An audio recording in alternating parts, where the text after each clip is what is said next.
ഈ പ്രമുഖ നടിയെ മക്കൾ തെരുവിൽ ഉപേക്ഷിക്കാൻ ശ്രമിച്ചു. ഗതി കിട്ടാതെ. സുവർണ കാലഘട്ടത്തിന്റെ ഓർമ്മ പോലും ഇന്നില്ല ഈ നടിക്ക്. അന്നവർ സമ്പാദിച്ചിരുന്നു 2 മക്കളെ.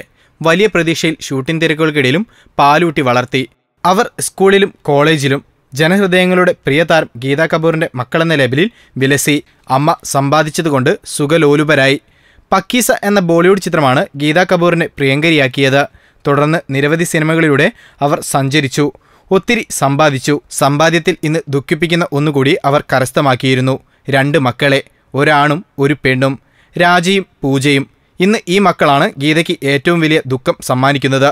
പക്കീസ, റിസിയ, സുൽത്താൻ എന്നീ ചിത്രങ്ങൾ അക്കാലത്ത് നിറഞ്ഞ സദസ്സിലോടുമ്പോൾ ആരാധകർ അസൂയയോടെ നോക്കിക്കാണുകയായിരുന്നു ഗീതയെ.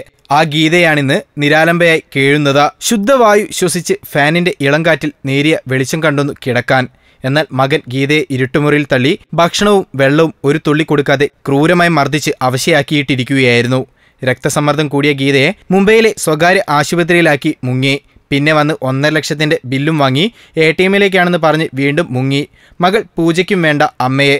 കാരണം അമ്മ ചോരയും നീരും വറ്റിയ വെറുമൊരു മനുഷ്യജീവിയായി പോയില്ലേ. പഴയ പ്രതാപമില്ല, പണമില്ല. ഈ ദുരന്തത്തിന് സർക്കാർ തക്ക ശിക്ഷ നൽകണം. പുറത്തല്ല രാജയും പൂജയും കിടക്കേണ്ടത്, അകത്താണ്. നിയമം അവരെ അകത്താക്കണം. Film court. ഞങ്ങളുടെ അഭ്യർത്ഥന മാനിച്ച് സബ്സ്ക്രൈബ് ചെയ്തവർ 1,00,000 കവിഞ്ഞിരിക്കുന്നു. നിങ്ങൾ വൈകിയോ? എങ്കിൽ ഉടൻ സബ്സ്ക്രൈബ് ചെയ്യൂ. Film court.